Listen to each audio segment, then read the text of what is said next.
Hello বন front office ম্যানেজমেন্টের আজকে আমাদের টপিক হচ্ছে checkout process in a hotel or resort. মানে কিভাবে একটা 3 স্টার 4 স্টার বা 5 স্টার হোটেলে গেস্ট চেকআউট প্রসেস করা হয়, অথবা একজন প্রফেশনাল এমপ্লয়ি হিসাবে আপনি কিভাবে গেস্ট চেকআউট প্রসেস কমপ্লিট করবেন তা আজকের ভিডিওতে স্টেপ বাই স্টেপস আলোচনা করব।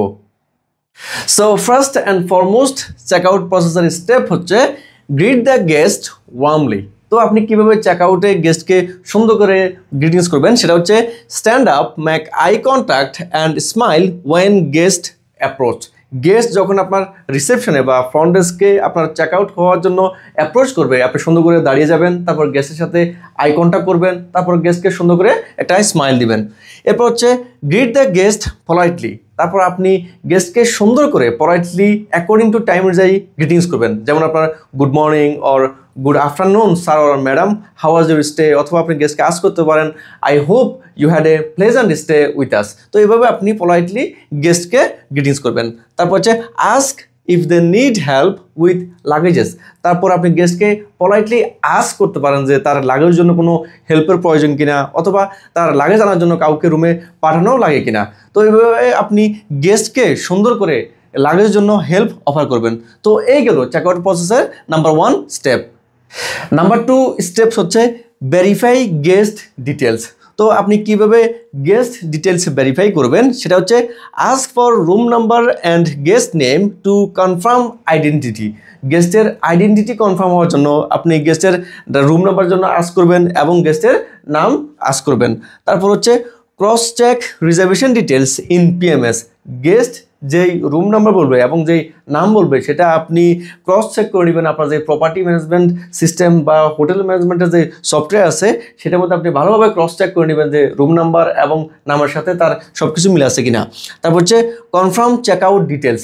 তারপর আপনি গেস্টের সাথে যে চেকআউট ডিটেলস আছে, যে গেস্ট কতদিন স্টে করছে, কত তারিখে চেকআউট করতেছে, সেগুলো আবার গেস্টের সাথে কনফার্ম হয়ে নেবেন। তো এই গেল স্টেপ নাম্বার 2। নাম্বার 3 স্টেপ হচ্ছে কি কার্ডস কালেকশন। গেস্ট যখন আপনার চেকআউট হওয়ার জন্য কনফার্ম হয়ে যাবে তখন আপনার পরবর্তী কাজ হচ্ছে গেস্টের কাছ থেকে রুম কি কার্ড কালেকশন করা। তো আপনি কিভাবে রুম কি কার্ড কালেকশন করবেন সেটা হচ্ছে politely ask for room key card. আপনি গেস্টকে পলাইটলি রুম কি কার্ডের জন্য আস্ক করবেন, যেমন আপনি বলতে পারেন যে may I please have your room key card. তারপর হচ্ছে collect all issues room key card. আপনি যদি একের অধিক রুম কি কার্ড ইস্যু করে থাকেন তাহলে আপনি গেস্টের কাছ থেকে সকল কি কার্ড কালেকশন করে নেবেন। তারপর হচ্ছে ইন্সপেক্ট দ্য কি কার্ড। কি কার্ড কালেকশন করার পর আপনি কি কার্ড চেক করে নেবেন যে কি কার্ড ব্যান্ড হয়ে গেছে কিনা, ভেঙে গেছে কিনা বা ফেটে গেছে কিনা। ইন কেস অফ কি কার্ড যদি আপনার লস্ট হয় বা আপনার ভেঙে যায়, ফেটে যায়, তাহলে আপনার হোটেল স্ট্যান্ডার্ড অনুযায়ী যদি গেস্টকে চার্জ করা লাগে তাহলে আপনি গেস্টকে পলাইটলি বলতে পারেন যে you have a small charge for the lost of room key card. So এই গেল key card collection. Alright, number 4 steps হচ্ছে হাউসকিপিং ক্লিয়ারেন্স। গেস্ট চেকআউট প্রসেসে housekeeping clearance is very important. Without housekeeping clearance you can't check out the guests. তো আপনি কিভাবে housekeeping clearance নেবেন সেটা হচ্ছে inform housekeeping of guest checkout. আপনি গেস্টের কাছ থেকে যখন আপনি কি কার্ড কালেকশন করে নেবেন আপনার ইমিডিয়েটলি কাজ হচ্ছে হাউসকিপিংকে ইনফর্ম করা যে কোন রুমের গেস্ট চেকআউট হইতেছে। আপনি ওভার দ্য ফোনে ইনফর্ম করতে পারেন, আপনি ইন্টারকমের মাধ্যমে ইনফর্ম করতে পারেন, আপনি টেলিফোনের মাধ্যমে ইনফর্ম করতে পারেন, আপনি যদি মেসেজ গ্রুপ থাকে তাহলে আপনি গ্রুপের মাধ্যমে ইনফর্ম করতে পারেন, অথবা আপনার যদি পিএমএস থাকে বা প্রপার্টি ম্যানেজমেন্ট সিস্টেম থাকে তার মাধ্যমে আপনি হাউসকিপিংকে রুম মেনশন করে আপনি গেস্ট চেকআউটের কথা ইনফর্ম করতে পারেন। তারপর হচ্ছে টেক দ্য ক্লিয়ারেন্স ফিডব্যাক।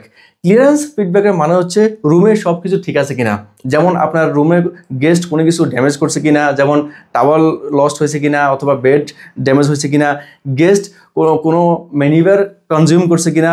মোট কথা হচ্ছে সকল কিছু রুমে ঠিক আছে কিনা তার ক্লিয়ারেন্স ফিডব্যাকে হচ্ছে মূলত হাউসকিপিং ক্লিয়ারেন্স। নাম্বার 5 স্টেপস হচ্ছে রিভিউ গেস্ট ফলিও। হাউসকিপিং ক্লিয়ারেন্স নেওয়ার পরে পরবর্তী আপনার কাজ হচ্ছে গেস্টের যেই গেস্ট ফলিও আছে সেটাকে রিভিউ করা। তো কিভাবে আপনি গেস্টের গেস্ট ফলিও রিভিউ করবেন সেটা হচ্ছে present the final bill. Housekeeping clearance নেওয়ার পরে পরবর্তী আপনার কাজ হচ্ছে গেস্টকে ফাইনাল বিল প্রেজেন্ট করা। তারপর হচ্ছে ভেরিফাই অল চার্জেস। আপনি গেস্টের সাথে যে সকল চার্জ আছে সেটা অবশ্যই আপনি ভেরিফাই করে নেবেন, যেমন আপনার রুম রেট, আপনার রুম সার্ভিস বিল, তারপর আপনার স্পা চার্জ, এই সকল অনেক চার্জ থাকতে পারে, সেটা অবশ্যই আপনি গেস্টের সাথে ভেরিফাই করে নেবেন। তারপর হচ্ছে resolve any disputes politely. In case of বিলের মধ্যে যদি কোনো ডিসপিউটস হয়ে থাকে সেটা অবশ্যই আপনি পোলাইটলি হ্যান্ডেল করবেন। মনে করেন গেস্ট রুমে মিনিবার কনজিউম করছে, এখন আপনার চেক আউট হওয়ার সময় সে বলতেছে না আমি তো মিনিবার কনজিউম করে নাই, এরকম অনেক ডিসপিউটস হয়ে থাকতে পারে, সেটা অবশ্যই আপনি পোলাইটলি হ্যান্ডেল করবেন। এরপর হচ্ছে পেমেন্ট সেটেলমেন্ট। আপনার বিল সব কিছু ঠিক থাকার পরে গেস্টের কাছ থেকে ক্যাশ অথবা কার্ডের মাধ্যমে বিল পেমেন্ট সেটেলমেন্ট করে নেবেন। পেমেন্ট সেটেলমেন্ট করার ক্ষেত্রে একটা জিনিস মনে রাখবেন, যদি কোম্পানি বিলিং হয় তাহলে সেই ক্ষেত্রে ফাইনাল বিলে গেস্টের কাছ থেকে আপনি সাইন নিয়ে নেবেন। তারপর হচ্ছে mark the guest check out in the PMS. Payment settlement হওয়ার পর পরবর্তী আপনার কাজ হচ্ছে গেস্টের যে রুম আছে সেই রুমটাকে আপনার পিএমএস থেকে চেক আউট করা। তো এই গেল রিভিউ গেস্ট ফলিও। নাম্বার 6 স্টেপ হচ্ছে লাগেজেস অ্যান্ড ট্রান্সপোর্টস। লাগেজেস অ্যান্ড ট্রান্সপোর্টের মানে হচ্ছে any kinds of luggage service, যেমন আপনার লাগেজ হ্যান্ডেলিং, লাগেজ স্টোরেজ, সেক্ষেত্রে আপনি বেল স্টাফস এবং কনসিয়াস টিমের সাথে আপনি কোঅর্ডিনেট করে নেবেন। আর ট্রান্সপোর্টের মানে হচ্ছে গেস্টে যদি আপনার এয়ারপোর্ট ড্রপ আপ সার্ভিস লাগে অথবা আপনার যদি গেস্ট হোটেলের কার রেন্টাল সার্ভিস নেয় সেই ক্ষেত্রেও আপনি বেল স্টাফস এবং কনসিয়াস টিমের সাথে আপনি কোঅর্ডিনেট করে নেবেন। তো এই গেল luggages and transports. Okay, number 7 steps of checkout process হচ্ছে কালেক্ট ফিডব্যাক। একটা হোটেলের সার্ভিস ইমপ্রুভ করার ক্ষেত্রে গেস্টের ফিডব্যাক অনেক ইম্পর্ট্যান্ট রোল প্লে করে। এই জন্য গেস্ট চেকআউটের সময় আপনি চেষ্টা করবেন গেস্টের কাছ থেকে ফিডব্যাক নিতে।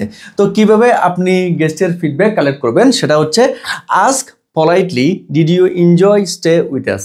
This is basically verbally feedback নেওয়া। আপনি গেস্টকে ভার্বালি আপনি ফিডব্যাক নিতে পারেন এভাবে যে did you enjoy stay with us, অথবা offer feedback form or review card. আপনার যদি হোটেলের রিভিউ কার্ড থাকে সেটা প্রেজেন্ট করে গেস্টের কাছ থেকে ফিডব্যাক নিতে পারেন, অথবা যদি আপনার বিভিন্ন আপনার ট্রিপ অ্যাডভাইজার রিভিউ কার্ড থাকে সেটাও প্রেজেন্ট করে গেস্টকে আপনি রিকোয়েস্ট করতে পারেন would you like to share your experience on TripAdvisor. এভাবে আপনি গেস্টের কাছ থেকে ফিডব্যাক নেবেন। তারপর হচ্ছে note any complaints or praises. In case of guest যদি আপনার কোনো কিছুর কমপ্লেন্টস করে থাকে অথবা প্রশংসা করে থাকে, প্রেজ করে থাকে, সেটা আপনি নোট ডাউন করবেন অথবা আপনি আপনার ম্যানেজারকে ইনফর্ম করবেন। তো এই গেল কালেকশন অফ ফিডব্যাক। চেকআউট প্রসেসের last but not least step হচ্ছে ফেয়ারওয়েল দ্য গেস্ট। একটা সুন্দর ফেয়ারওয়েল গেস্টের লাস্ট পজিটিভ ইমপ্রেশন ক্রিয়েট করতে অনেক হেল্প করে। তো কীভাবে আপনি গেস্টকে ফেয়ারওয়েল দিবেন সেটা হচ্ছে maintain professional body language. Guest যাওয়ার আগ পর্যন্ত আপনি গেস্টের সাথে একটা প্রফেশনাল বডি ল্যাঙ্গুয়েজ মেনটেন করবেন, প্রফেশনালি একটা বিহেভ মেনটেন করবেন। তারপর হচ্ছে অফার জেনুইন অ্যাপ্রিসিয়েশন। আপনি গেস্ট যখন চলে যাবে তার আগে অবশ্যই আপনি সুন্দর করে গেস্টকে অ্যাপ্রিসিয়েশন করবেন, গেস্টকে অবশ্যই হাসি দিয়ে বলবেন যে thank you so much for staying with us, we hope to welcome you again soon. তো এভাবে আপনি গেস্টকে যখন ফেয়ারওয়েল দিবেন, অনেক সময় দেখা গেছে একটা সুন্দর ফেয়ারওয়েলের কারণে গেস্ট যদি আপনার কোনো কিছু নিয়ে অসন্তুষ্ট থাকে সেটা সে ভুলে যায়। সো এই জন্য farewell is very important in the checkout process. So I hope আপনি এখন বুঝতে পারছেন যে কোন কোন স্টেপস ফলো করে আপনি প্রফেশনালি একটা 3 স্টার 4 স্টার বা 5 স্টার হোটেলে গেস্ট চেকআউট প্রসেস কমপ্লিট করবেন। মনে রাখবেন একটা সুন্দর চেকআউট প্রসেস একটা হোটেল বা রিসোর্টে গেস্ট রিটেনশন ইনক্রিজ করার জন্য গুরুত্বপূর্ণ ভূমিকা পালন করে। That's all about today. Thank you so much for learning.